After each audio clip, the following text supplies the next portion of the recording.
Prepare cash book with cash bank and discount receive from the following. मतलब ये क्या हो रहा बोलता, 3 कॉलम कैश बुक बनाओ बोल रहा है। कैश इन हैंड, इसका रूल क्या है, जिसकी वजह से पैसा आया वो कहाँ होना, डेबिट साइड जाना, और जिसकी वजह से पैसा गया वो क्या होता, क्रेडिट साइड होता। तो अब कैश इन हैंड मतलब पैसा आ रहा बोलते हो डेबिट। नवंबर 1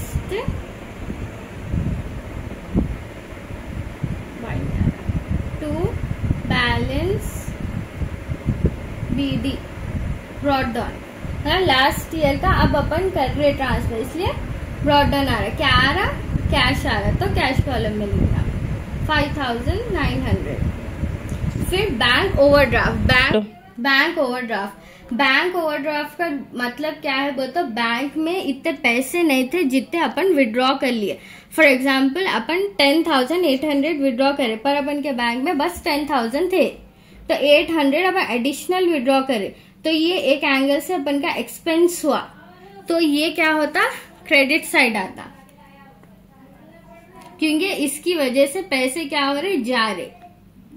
1 नवंबर by balance BD brought down, कहां पर जा रहे, कैश बैंक ओवरड्राफ्ट हो रहे, तो किस में आना है, बैंक कॉलम में आना। कितने हैं, 10,800।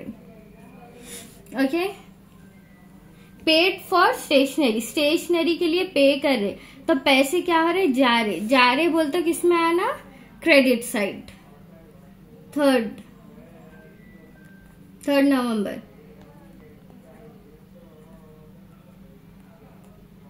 स्टेशनरी कितने हैं, अब उन्हें क्या कुछ भी मेंशन नहीं करा, स्टेशनरी के लिए पैसे अपन कैश में पे करें या फिर बैंक में भरिए, अब कुछ भी मेंशन नहीं करा बोलता, अपन ये एज्यूम कर लेना कि उन्हें क्या है, कैश से पे करा।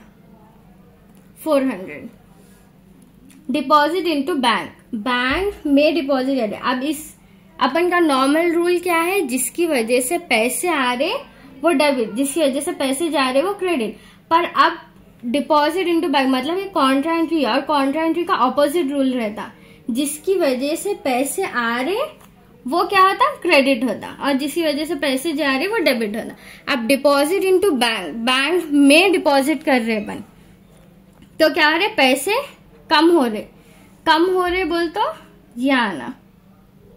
5 नवंबर क्या आना, पैसे कम हो रहे, क्योंकि बैंक में डिपॉजिट कर रहे, तो अपन कन से पैसे जा रहे बोल तो यहाँ पर कैश आना, टू कैश, और ये क्या है, कॉन्ट्रा एंट्री। कितने, अब अमाउंट अपन कैश लिखे तो उसके अपोजिट में अमाउंट लिखना। कितने है, 4,500। ये कॉन्ट्रा एंट्री है, बताओ सिंगल एंट्री नहीं होती, इसकी डबल एंट्री होती, तो अपन यहाँ पर कैश लिख दिए, तो अब उसके अपोजिट में क्या लिखना, बैंक लिखना, बाई बैंक कॉन्ट्रा एंट्री। इसमें भी अपोजिट अमाउंट लिखना, आप कैश लिखे तो बैंक में अमाउंट डाले, वैसे बैंक लिखे तो आप कैश में अमाउंट डालना। 4,500 अमाउंट है। उसके बाद receive cheque from Swapna discount allow. देखो अपन चेक रिसीव करें, इसमें अपन चेक रिसीव करें और डिस्काउंट अलाउ करें, मतलब इसमें इन्हें ये नहीं लिख रहा कि अपन चेक रिसीव करके दिनों के बाद डिपॉजिट करें, मतलब इन्हें ये लिख रहा है कि ये बंदी के अनुसार अपन रिसीव करे और जब भी डिपॉजिट करिए, तो ये कॉन्ट्रा एंट्री नहीं होती। ओके। 8 क्या रिसीव कर रहे अपन, चेक, तो क्या आना, कैश। क्या है, नहीं, 8 2 रिसीव क्या कर रहे अपन, चेक रिसीव कर रहे, कैश है। हाउ रिसीव कैश फ्रॉम, अच्छा कैश है, हाँ, तो कैश रिसीव कर रहे अपन, कैश रिसीव कर रहे तो क्या आना, टू कैश। कितना अमाउंट है, 7,900। और डिस्काउंट कितना मिल रहा, 100 रुपीज का। उसके बाद good sold for cash, cash के लिए सेल करें। Sold means sales. तो अब ये क्या हो रहा, अपन सेल्स करें तो अपन को अब पैसे मिले तो क्या होता है, डेबिट 11 टू सेल्स 1000 वो डिस्काउंट है।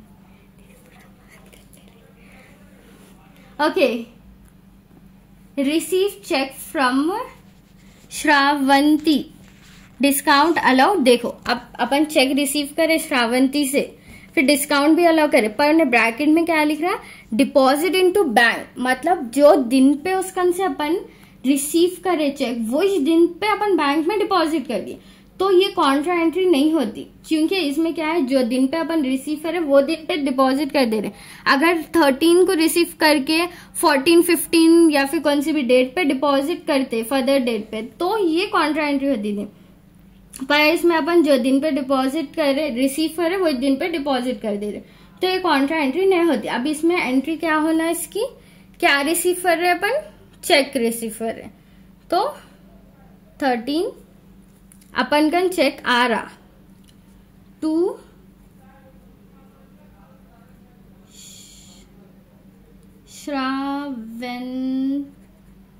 श्रावंती, अपन क्या रिसीव कर रहे, चेक रिसीवर, तो अमाउंट किस में डालना, बैंक में 1100। उसके बाद क्या बोल रहे अपन, डिस्काउंट अलाउ करे, कितना करे, 75। इसमें क्या रहता बोलतो, डिस्काउंट अलाउ डिस्काउंट रिसीव में कंफ्यूज रहना, जो चीज जो प्लेस पे जो एंट्री डाले ना वो इस प्लेस के बॉक्स में अपन को कर देना था। फॉर एग्जांपल अब देखो अपन डेबिट में डाले ये एंट्री, तो डेबिट में जो अमाउंट जो प्लेस पे डिस्काउंट आ रहा वो इस प्लेस पे डाल देना, क्रेडिट में डालने का नहीं रहता इसमें। फिर 16 कैश विड्रॉन फ्रॉम बैंक। अब कॉन्ट्रा अपन का नॉर्मल रूल क्या है, पैसे आए तो डेबिट, पैसे गए तो क्रेडिट, पर कॉन्ट्रा एंट्री का रूल अपोजिट रहता, जिसकी वजह से पैसे गए वो क्या होता, डेबिट होता, और जिसकी वजह से पैसे आए वो क्रेडिट होता। अब यहाँ पर क्या आ रहा, कैश विड्रॉन फ्रॉम बैंक, कहाँ से निकाले अपन, बैंक में से, तो बैंक में से पैसे जा रहे, बैंक में से पैसे जा रहे बोलते हैं डेबिट होता। 16 टू बैंक। अब कॉन्ट्रा एंट्री के रूल के हिसाब से जो चीज यहाँ लिखे उसके अपोजिट में अमाउंट डालना, तो अपन बैंक लिखे तो अपोजिट बोलता अपन कैश में अमाउंट डालना 2000। उसके बाद ये कॉन्ट्रा एंट्री है, तो अब यहाँ पर क्या है, सेम एंट्री 16 नवंबर की बाय कैश, ये क्या हो रही, कॉन्ट्रा एंट्री हो रही। अपन कैश लिखे तो अपोजिट में पैसे डालना, मतलब किस में पैसे डालना, बैंक में पैसे डालना 2000। देन पेड रेंट मतलब ये क्या है, पैसे जा रहे इसकी वजह से, पैसे गए तो क्रेडिट, तो 19 बाय रेंट कितना है, 250। अब उन्हें कुछ भी नहीं लिखा, मतलब अगर बैंक से पैसे जा रहे बोलते बैंक लिखते थे, पर इन्हें अपन न paid rent to by cash by bank कुछ भी नहीं लिखा, तो अपन ये इमेजिन कर लेना कि वो कैश से पे हुए। Then issued cheque to Nikhil, discount receipt, issued cheque to Nikhil. अब इसमें कॉन्ट्रा एंट्री नहीं हो रही, क्योंकि कॉन्ट्रा एंट्री जब होती जब कैश और बैंक दो भी इन्वॉल्व रहते, यहाँ पर खाली बैंक इन्वॉल्व है कि बैंक में से पैसे जा रहे, अपन किसको दे रहे पैसे, निखिल को, तो ये क्या होती, पैसे जा रहे अपन कल से, ओके, तो ये क्या होती, क्रेडिट होती 21 बाय निखिल, कितने हैं 2000, किससे पे कर रहे, बैंक से, तो ये अमाउंट किस में आना, बैंक में आना, 2800। और क्या कर रहे, डिस्काउंट रिसीव, डिस्काउंट क्या कर रहे, रिसीव, मतलब अपन को डिस्काउंट मिल रहा है, कितने का मिल रहा है, 200 का। उसके बाद परचेस फर्नीचर, अपन फर्नीचर क्या है परचेस कर रहे, तो अगर कोई चीज परचेस करे अपन तो पैसे क्या होते, जाते, वो चीज आती पैसे जाते, तो इससे पैसे जा रहे, तो ये क्या आना, 23 बाई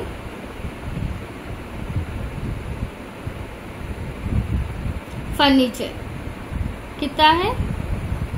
अब यहाँ पर फर्नीचर लिखा होने पर कैश से पे करे या बैंक से पे करे नहीं लिखा, तो अपन कैश में डाल देना 4000। अब कैलकुलेशन, अब अपन कैलकुलेट करते टाइम एक चीज फोकस करना कि कैश का पूरा कैलकुलेट कर लेना, डेबिट साइड का भी क्रेडिट साइड का भी, फिर दोनों में से जो बड़ा है वो लिख देना, फिर दोनों को माइनस करना और जो छोटा आया उसको कैरी डाउन करना। स्टॉप कर, देखो 5900 प्लस 7900 प्लस 1000 प्लस 2000 कितना आया, 16800। अब अपन को एग्जाम हॉल में कैसा करना पड़ता हो, तो अब अपन को ये देखना रहता है कि कैश के डेबिट में ज्यादा आया या फिर क्रेडिट में, तो अपन यहाँ पर ऊपर लिख लेना, तो अपन को इजी होता। किस, अब कैश का डेबिट हो गया, अब कैश का क्रेडिट में कितने आ रहे हैं, 400, 4500, 250, 4000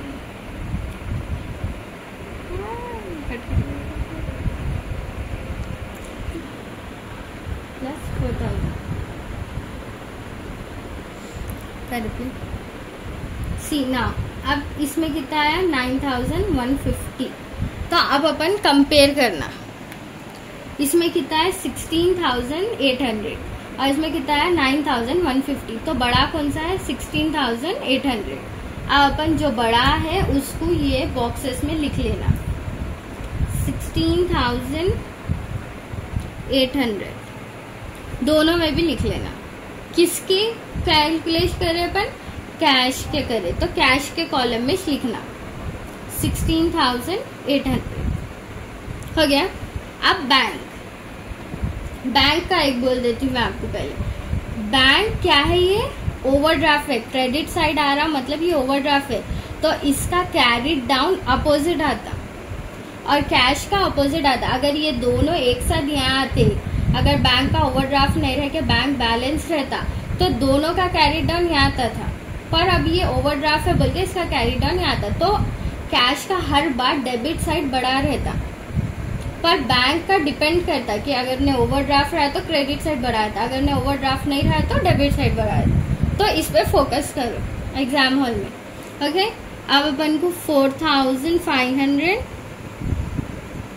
1100, तो ये कितने हो गए, डेबिट साइड कितना आ रहा 5600।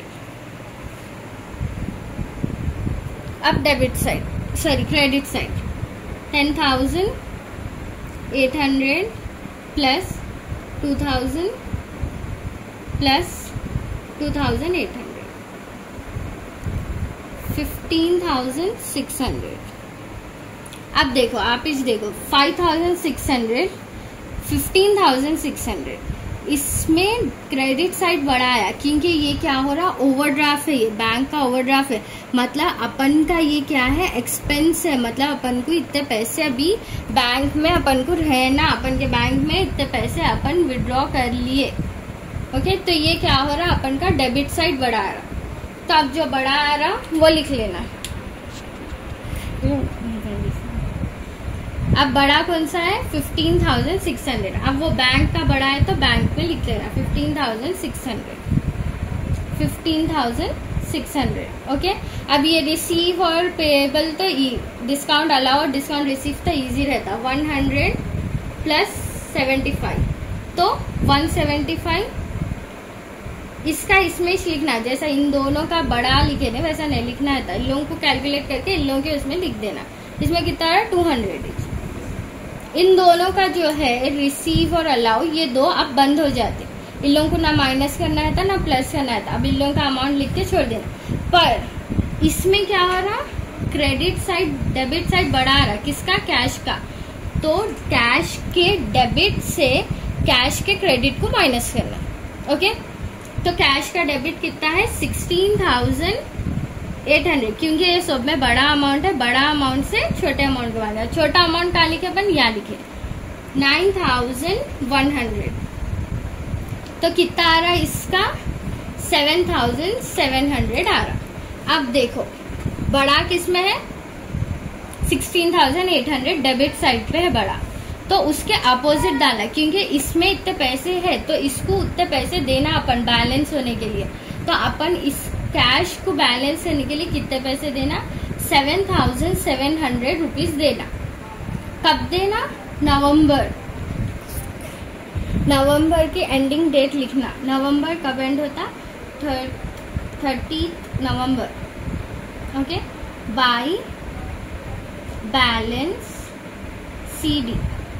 अपन ये बैलेंस को क्या कर रहे, यहाँ पर ज्यादा पैसे बोल के यहाँ पर कैरी कर रहे, इसलिए CD मतलब कैरी डाउन। अब इसके नीचे अब अपन ये पैसे जो आए अपन को 7,700, ये क्या है अपन नेक्स्ट ईयर लेके जाते, इसलिए यहाँ क्या लिखते, December 1 दिसंबर को अपन क्या है ये पैसे लेके जा रहे टू बैलेंस BD मतलब ब्रॉड डाउन। अपन ये वाले पैसे अब यहाँ पर लेके जा रहे, किसके लेके जा रहे हैं अपन, कैश के लेके जा रहे, तो कैश कॉलम में लिखना 7,700 हो गया। उसके बाद अब बैंक का देखना है अपन क्या है 15,600। ये ओवरड्राफ्ट है, मतलब क्रेडिट बढ़े हुआ है इसका क्रेडिट बढ़े हुआ है बोल तो डेबिट कम है। तो अब क्रेडिट कितना है 15,600 माइनस क्रेडिट डेबिट कितना है 5,600, तो 10,000। तो अब कहाँ बढ़े हुआ है, क्रेडिट साइड बढ़े हुआ है, तो इसका अपोजिट एंट्री होना, क्रेडिट साइड बढ़े हुआ है तो debit side. November 30 to balance CD carried down. कितना कैरी कर रहे अपन, किस में कर रहे, बैंक में कर रहे। कहाँ से कर रहे, क्रेडिट में बढ़े हुए बल्कि डेबिट में उसका अमाउंट को माइनस करके कैरी कर रहे 10,000। ओके, उसके बाद ये अपन कैरी कर लिए। अब इसको नेक्स्ट ईयर लेके जाना रहता अपन, इसलिए अपन क्या करते नेक्स्ट मंथ लेके जाना था December 1 बाय बैलेंस BD मतलब ब्रॉड डाउन, मतलब अपन ये नेक्स्ट ईयर शुरू हो जा रहा है यहाँ से अपन का, इसलिए अपन यहाँ पर ब्रॉड डाउन लिख रहे हैं। कितना ब्रॉड करना है अपन को 10,000, किस में करना है, बैंक में। अब एक लास्ट रूल याद रखो, जब भी अपन बैंक ओवरड्राफ्ट लिख रहे तो उसका रूल क्या रहता, हर बार कैश क्या है, कैश का कैरी डाउन क्या है, क्रेडिट साइड ही होता। पर अगर बैंक ओवरड्राफ्ट है तो उसका कैरी डाउन क्या होता, डेबिट साइड होता। अगर बैंक में भी अगर उन्हें बैंक बैलेंस लिखता था तो उसका कैरी डाउन भी सेम होता था, क्रेडिट साइड ही होता था। पर उन्हें क्या लिखा, बैंक ओवरड्राफ्ट लिखा तो अपोजिट होता उसका। That's all.